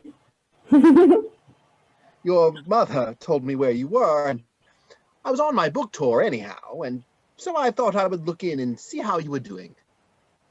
I don't recall your book tour extending to Italy. Yes. Well, it doesn't really. I was already in Lisbon. You are a wicked thing, Mr. Ayers. No. Just weak, I'm told. Didn't Mother tell you I was doing a rescue? Yes, she did. That's why I haven't intruded on you earlier in the day. I thought you would probably sleep all day and get up just in time for tea. I couldn't help myself, Caroline. Grazie, Costanza. Una in più per cena? Sì, grazie. What did you say? I told her to add you to dinner. Mother didn't send you, did she, Florian? Oh, no. On my word, Caroline. I wanted to have a month that was perfectly blank. And now I've interrupted. I feel all a jumble. Perhaps it's good I came, then. There's a jazz club in Genoa. I was given the name, something Eeny, Leany, Keeny. I'm told it's quite the thing. I'm so tired, Florian. You, Caroline. Have you taken up art now? I don't know what to do anymore. Nothing a little jazz and gin won't cure, is there? Speaking of which, I seem to be a little dry at the moment. Any refreshments hereabouts? There's tea. Oh. Here. This will help. There's my girl.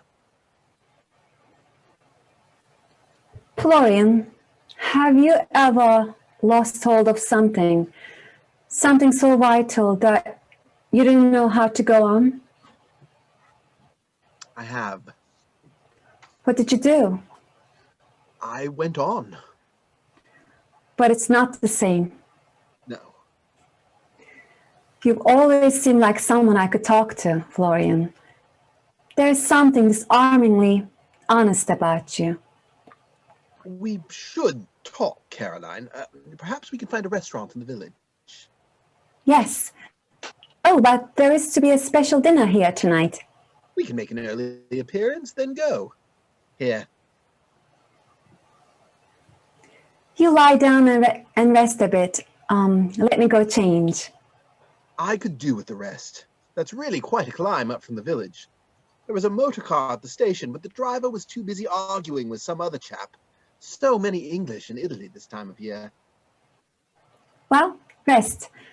And then you can regale all of us at dinner with stories of your tour. All of us? I hope I'm not interrupting anything. Ladies. Ah. Tell me something. The jazz and the gin. Would you ever give it all up? Gladly. Frederick! Rose. Frederick! Rose? Frederick! Oh, Frederick! Rose! When did you start? Start? Yes. When did you leave? Yesterday morning? The very instant then? Yes, the very instant.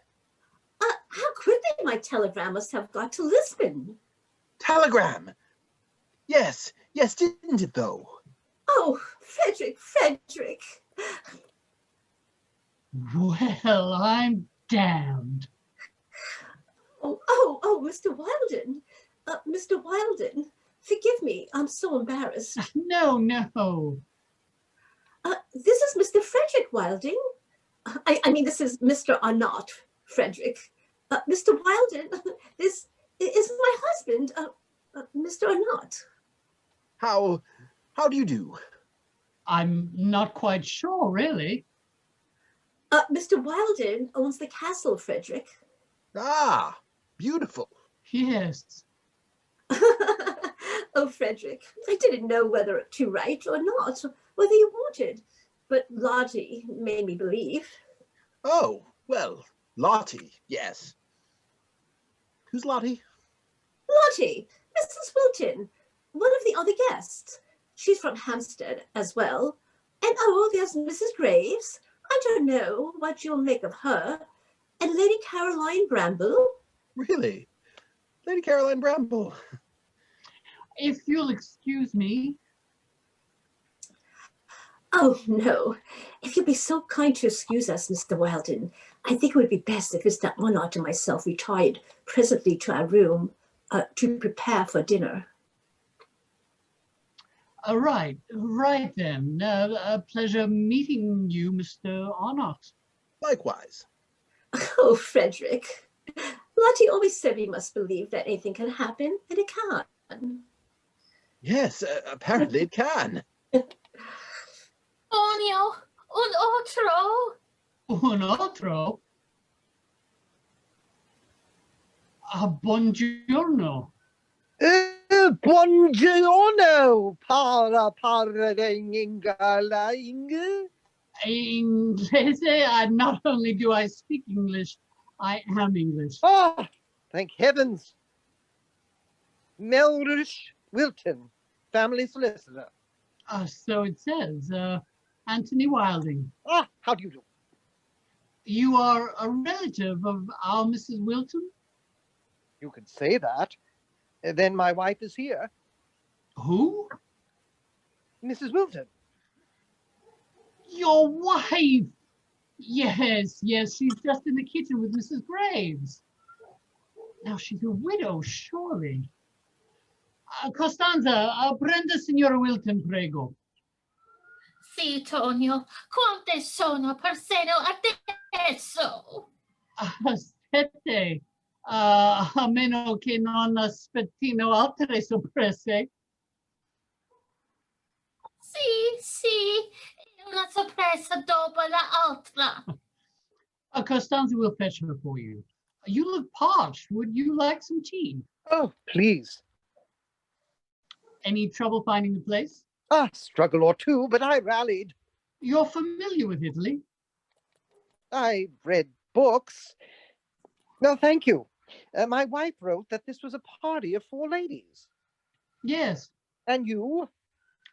Well, I suppose I'm what you call the landlord. Ah, you mean you are the owner of the place? Yes. Oh, my wife also wrote that Lady Caroline Bramble was among the guests. Yes. Well. Hello, Melleresh. Ah, Mrs. Wilton. Oh, Melleresh, welcome. Ah, good heavens, Charlotte. Have you and Mr. Wilding introduced yourselves? Oh, surely. Are you all right, Mr. Wilding? What? Oh, no. I mean, yes. Fine. I suppose I should go check on the steak and kidney pie. Widows. I'm so glad to see you, Melleresh. Really? But you couldn't meet me at the station? Oh, but I had so much to do. And the time, well, San Salvatore has a way of making one forget about time. Forget about time? Absurd. Not absurd. You'll see. I would like to pay my respects to your hostess, Charlotte. Hostess? This Mrs. Arnott, who invited you here. There is something I haven't told you, Melleresh. There appear to be many things you haven't told me. I wasn't invited here. Not? You named 3 ladies in your telegram. Yes, the 4 of us are here. And this Mr. Wilding? I know it must seem confusing, Melleresh, and it should to you. And for that I do apologize. But you see, it's just that the 4 of us ladies, we have rented the castle. Rented? Together, each of us paying her own share. Paying? How much? That, Melleresh, I'm afraid, is really not at all your business, your affair. It came out of my dress allowance, my nest egg. I know you have every reason to be angry and hurt, Melleresh, but I hope you won't and will forgive me instead. This holiday has meant everything to me. Look at me. I've been translated. Translated? That's why I wanted you here, to be translated with me. You know my feelings about secrets, Charlotte. I know, Melleresh. Secrets are like rust. Yes. But look at me. I'm not a bit rusty now, am I?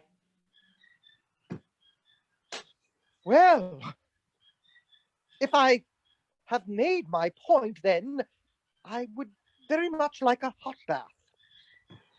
Yes, Melleresh, of course. Costanza. Exactly what is it I'm to be translated into, Charlotte? Oh, you'll see, Melleresh. You'll see. Si, signora.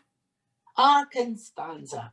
Signore Wilton, my husband, Costanza. Signore Wilton wants a hot bath.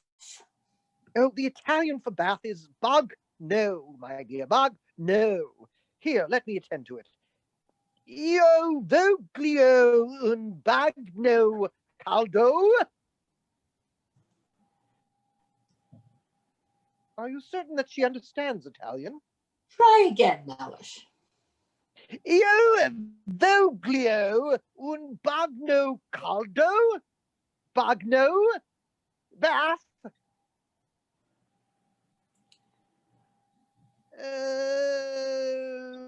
Bagno?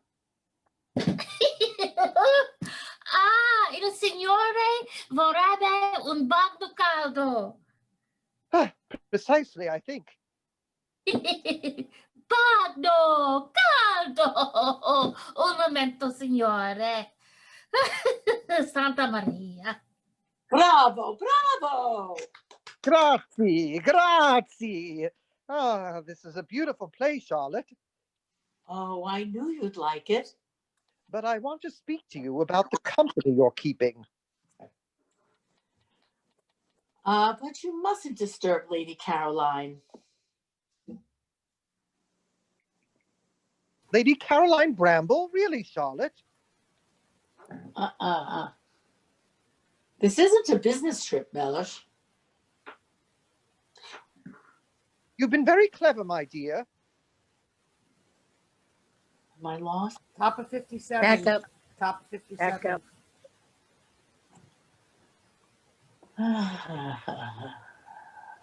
I have planned precisely what I should say. I shall be the soul of discretion. This isn't a business trip, Melleresh. No, but... Melleresh. Bagno pronto, signore. I'll prepare your things. Ah, thank you. And be careful with the bath, Melleresh. It's very old. You mustn't turn the fire on until... Oh, thank you, Charlotte. Bagno pronto, you say? Bagno pronto. Very well, then. Thank you, grazie. Il bagno è molto vecchio e pericoloso, signori. Ah, pericoloso? Sì, bagno pericoloso. Ah, pericolo. Yes, pericoloso. Dangerous. Dangerous? A bath? Sì, bagno boom. Bagno boomer? Good heavens. I'm a big boy. Thank you very much. I can surely take care of myself in a bath. No, bagno boom, signore. Deve stare molto attento. Very well, bagno boomer. Bagno boomer. Now, shoo. Go on. Grazie, signorina. Signorina. Oh, Costanza. Paradiso. Costanza Paradiso? Sì, paradiso. Inferno. Caroline, you are beautiful. Have you seen a man? It's Melleresh. He's arrived. Oh, Lotty. Good. It's just that I saw it. But look here. Don't pay Melleresh any mind if he asks you a lot of questions. Questions? Well, Melleresh is best to just say, marvelous, and leave it at that. I really am happy for you. Thank you, Caroline. I can't wait for you to meet him. I am about to burst. There's an explosion from within the villa, followed by a pained wail. Clouds of steam pour forth. Melleresh runs out, clad only in a small towel. The lady stands stunned, unnoticed. Damn that daft! Ano pericoloso, bagna Woman! Lottie. Woman! Can't find it. Charlotte! Now you've met nearly everyone, Melleresh. No. No? Yes, No. but I've just been suffering in the bath! Charlotte! Middle of 58, towards the bottom. Okay. Charlotte! Melleresh? No.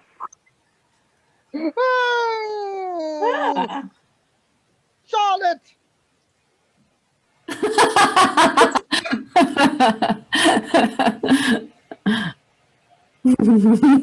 Yes, I would say it's inappropriate. I don't believe we met. Ah, ha! No, no, we haven't. I'm afraid I used unpardonable language. I thought it most appropriate. Lady Caroline Bramble. Ah, how do you do? I had so been looking forward to our meeting. Melleresh Wilton, family solicitor. Oh, Oh! good God. Mr. Wilton, may I introduce Mrs. Clayton Graves? The pleasure is all mine. Now you've met nearly everyone, Melleresh. Ah, how fortunate. How do you do? Oh, Jere. ah, grazie. Well, this has been nice, but you will perhaps another time would be, excuse me, ladies. Ladies, I am sorry. I should have tended to that heater immediately. In the flesh, indeed, Mrs. Wilton. Lottie, what on earth? Oh, it was only Melleresh, Rose.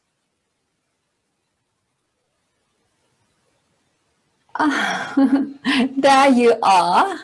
He's arrived. I suppose I had better make some introductions. Mrs. Graves, Mrs. Wilton, Lady Caroline, allow me to introduce Mrs. Arnott's, Mr. Arnott. Say hello, Frederick. Hello. You look flushed, my boy. One mustn't get too much sun too soon. Isn't that right, Lady Caroline? Yes, Mr. Arnott. We must find you a hat. Sound of piano music. Sweet Española #1. Lights down. Scene 4. Lights up on the terrace later that evening. Deep blue moonlight. Caroline stands looking out into the garden. Music floats in from the villa. Lottie enters from the villa dressed for dinner. There you are. We're having a lovely time inside. What's the matter, Caroline? I was looking for ghosts. They're everywhere, aren't they? Yes. Mr. Wilding was asking after you. Mr. Wilding is very charming, as is your Mr. Wilton. Thank you, Caroline. I should have never gotten him started on that piano, though. He plays beautifully. He does, doesn't he? Did you see the full moon? Somehow everything seems full tonight. It's love. I suppose it is. The whole place reeks of it. I'll be leaving tomorrow, Lottie. No, Caroline. Ladies, there's coffee if you'd like. Oh, a full moon. Beautiful. It must be great comfort to be so adored, Mrs. Arnott. Oh? You and your husband have been making eyes all evening. We have, haven't we? It's been so long since Frederick has read his poetry. It's wonderful, Rose. Even Mrs. Graves thought so. I really am so happy for you, Rose. Caroline is lonely, Rose. Lottie! I hadn't seen it until now. But look. We were sisters all along then, Caroline. Is the party moving out here now? Just admiring the view, Mr. Arnott. Ah. I'm surprised Mrs. Graves let you away. Your poetry is lovely. Really? Yes. No. But don't be modest, Frederick. It's wonderful to see you like this, Rose. You as well. Mwah. You are a very lucky man, Mr. Arnott. Thank you, Lady Caroline. Rose, you should show your husband the lower garden. In the moonlight, it will be extraordinary. Yes. Would you like to, Frederick? Very much. Very well. Lottie, tomorrow you must take Caroline boating.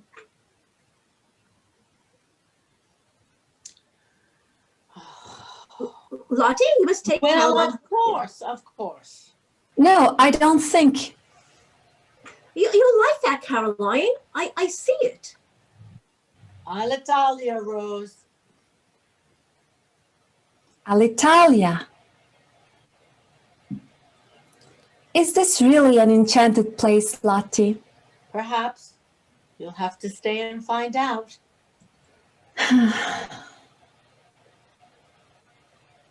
Well, I'm not sure London would be ready for Costanza's cake, steak and kidney pie, but for a first effort, I thought it exceptional. You know, you might find... Look, gentlemen, sirens. You know, you might find this a bit fantastic, but the one bears a trifling resemblance to my wife. Melleresh. Lady Caroline, we've hardly heard a word from you all night. You aren't feeling ill again, I hope. Only thinking. Lady Caroline is fond of thinking, Mr. Wilding.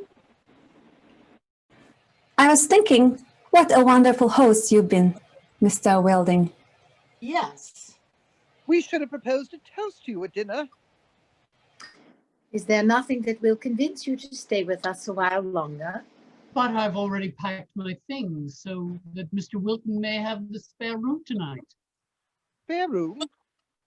Oh, no, Mr. Wilding. Mr. Wilton shall share my room, of course. Well, then, I would be honored. Spare room, Charlotte. What of Kate Lumley, Mrs. Graves? Have you written? Oh, Kate Lumley? No. No. What Kate Lumley would make of macaroni alone, I can but wonder. Mr. Wilding, have you told Lady Caroline the story of the acacia? Well, no. It's a lovely story, Caroline. Perhaps you could show her the tree itself? I would like that very much. As would I. Well, right then. I'll get your stick, Mrs. Graves. Oh, no. I've been without my stick all night. I'm not even sure where I left it. Go on now. Very well. I'm afraid I've been remiss in my duties as host, Lady Caroline. I've been here 2 days now, and I scarcely know a thing about you. You must not read the newspapers, Mr. Wilding. No, I don't. Well, you should. You never know what you'll find. There. That's better. Mrs. Graves, perhaps you would read to us from the works of some of your great friends. Ah, yes. Somehow, I'm not interested in hearing from my great friends tonight. They always say the same things, don't they? But surely their wisdom... And beauty. Yes, they are wise and beautiful. And it would be great folly to ever forget them. But they have one disadvantage. They're dead. If nothing else, at least we do all share the luxury of promise. The nuts. Costanza! Meraviglioso! Getting her into these things of mine was like getting a cat into a sack, and she shelled the nuts, took all the fun out of it. Mr. Wilton, could I charm you to the piano once more before I retire? Nothing would please me more. I shall be waiting then. Oh, and both of you, please be prompt for breakfast. For colazione. Marvelous. What an enchanted night, Melleresh. It has indeed been quite nice, my dear. Have you been to our room this evening? Not since dinner. Why? Someone has decorated it from floor to ceiling with flowers. Really? Gave me quite a fright. Melleresh, look. What? There. The roses are lovemaking. The roses? The Arnotts. It's Mrs. Arnott. Is Mrs. Arnott familiar to you, Melleresh? Mrs. Arnott? No. From church. She's our disappointed Madonna. Is she? Well, fancy, I don't recall her being so attractive. She's bloomed again. And there go the Carolines. Really, Charlotte? Very well, Melleresh. The Wildings, then. And I'd wager we'll find Mrs. Graves' stick planted somewhere in the garden. Planted? I'm sorry, Melleresh, but I see it. Case closed, Melleresh. I thought I'd lost you, my dear. Sometimes one just has to step back a bit. Your words, Melleresh. Really? It's just a shame this all has to end. What could possibly follow such an enchanted April? I should think an enchanted May. I should go to see to Mrs. Graves. Come in soon. To those who appreciate wisteria and sunshine. Not long after that evening, the wisteria at San Salvatore gave way, and though a loss, the castle now dressed itself in triumphant white.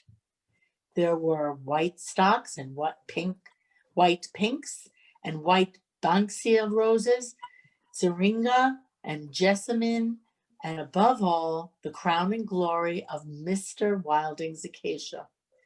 A season had passed and would again. And what I see now is that, enchantment aside, we had really been handed down that month. Was a lesson in gardening. The wisteria would return the following April. We all would, in fact. And there would be a wedding, a new child, and Kate Lumley. But the first April, we had only just planted our futures. And on our final day, as we reached the bottom of the hill, it's making me cry, and passed through the castle's gate, a great warm wind blew through and against our backs, as if to blow away our befores forever, now that our afters had begun. And with the wind came all the scents of San Salvatore. The gardens and the sea, cinnamon and macaroni, and dancing among them, white blossoms breaking free. White petals Fall. start to fall. She looks Light up, rain. beaming, raises arms skyward. The lights fade as Lottie reaches higher through the falling petals. End of play. Oh my God, Gail. Oh.